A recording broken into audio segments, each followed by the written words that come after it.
Traditional Telugu వ్లాగ్స్కి స్వాగతం. కోవాతో గులాబ్ జామ్ చూసారా ఎంత బాగా వచ్చాయో. మనం నార్మల్గా ప్యాకెట్తో చేసుకుంటాం కదా గులాబ్ జామ్ ప్యాకెట్తో, అలా కాకుండా కోవాతో కూడా మనం ఇలా గులాబ్ జామ్ చేసుకోవచ్చు. ప్యాకెట్ దానికన్నా ఈ టేస్ట్ అనేది, కోవా టేస్ట్ అనేది చాలా బాగుంటుంది. ఇది ఒక 250 గ్రామ్స్ కోవా. ఈ కోవా కూడా ఎలా ప్రిపేర్ చేయాలి అనేది నేను డిస్క్రిప్షన్ బాక్స్లో లింక్ ఇస్తాను, ఎవరైనా ఇంట్రెస్ట్ అయితే చూడొచ్చు. ఈ కోవా అనేది షుగర్ యాడ్ చేయలేని కోవా. మనం ఈ కోవా ఇంట్లో ప్రిపేర్ చేసుకోవచ్చు, లేదా షాప్స్లో కూడా మనకి కోవా అనేది అవైలబుల్ ఉంటుంది. ఈ కోవాతో చేసిన గులాబ్ జామ్ ప్యాకెట్ చేసిన గులాబ్ జామ్ కన్నా డబుల్ టేస్ట్లో ఉంటాయి. కోవాతో చేసిన గులాబ్ జామ్ ఒకసారి మీరు టేస్ట్ చేశారంటే మళ్ళీ మీరు కోవాతోనే గులాబ్ జామ్ చేసుకుంటారు, అంత టేస్టీగా ఉంటాయి. చూసారా మనకి ఎంత మెత్తగా ఉందో, ఇలా బాగా మెత్తగా కలుపుకోవాలి.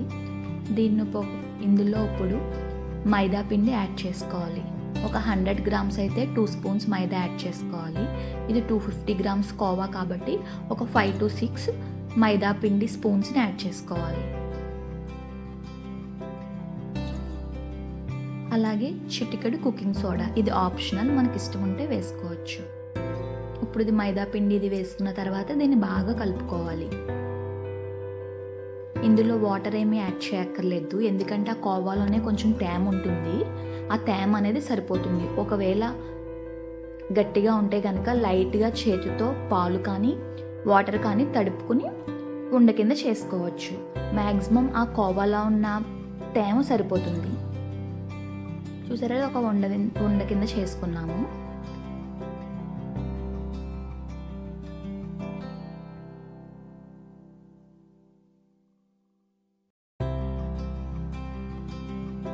ఇప్పుడు దీన్ని మనం చిన్న ఉండలుగా చేసుకోవాలి. ఉండ అనేది పగులు రాకుండా చాలా సాఫ్ట్గా చేసుకోవాలి. ఎటువంటి పగుళ్ళు లేకుండా ఉండని చేసుకోవాలి.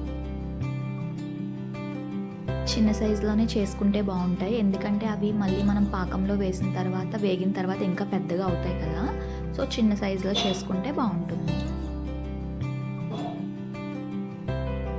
ఇలా మనం ఈ విధంగా అన్ని ఉండల్ని చేసుకోవాలి. ఎటువంటి పగులు లేకుండా సాఫ్ట్గా ఉండల్ని చేసుకోవాలి. చేసుకున్న తర్వాత మనం ఇప్పుడు ఒక వెజల్ తీసుకుని అందులో మీడియం ఫ్లేమ్లో పెట్టుకుని మనకి డీప్ ఫ్రైకి సరిపడినంత ఆయిల్ అనేది యాడ్ చేసుకోవాలి.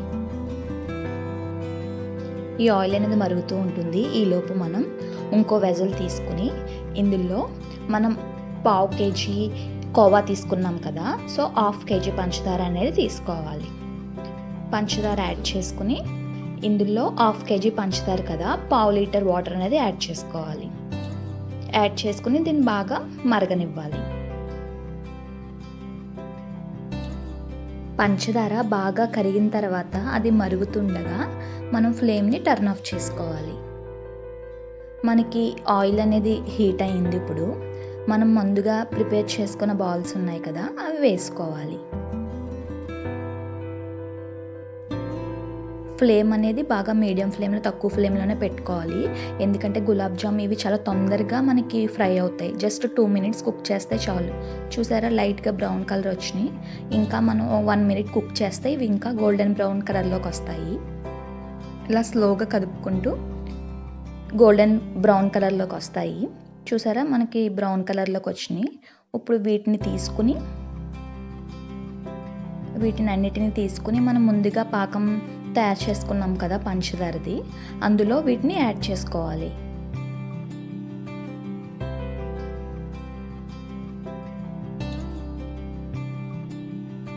ఇప్పుడు ఈ పాకంలో ఈ ఫ్రై చేసిన ఈ కోవా జామ్స్ని వేసుకోవాలి.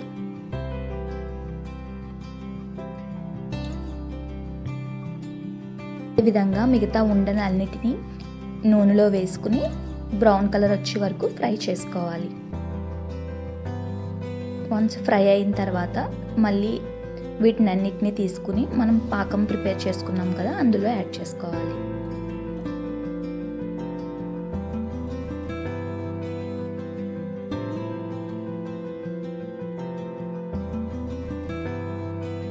పాకంలో యాడ్ చేసుకోవాలి. పాకం వేడిగా ఉన్నప్పుడు వీటిని యాడ్ చేసుకోవాలి. అప్పుడు వీటికి బాగా పడుతుంది. ఇలా కదుపుకుంటే పాకం అనేది వాటికి బాగా పడుతుంది. ఇప్పుడు దీన్ని ఒక సర్వింగ్ బౌల్లోకి తీసుకుని సర్వ్ చేసుకోవాలి. ఇవి తప్పక ట్రై చేయండి, చాలా టేస్టీగా ఉంటాయి. ఈ వీడియో కనుక మీరు లైక్ చేస్తే please subscribe our channel. Thanks for watching.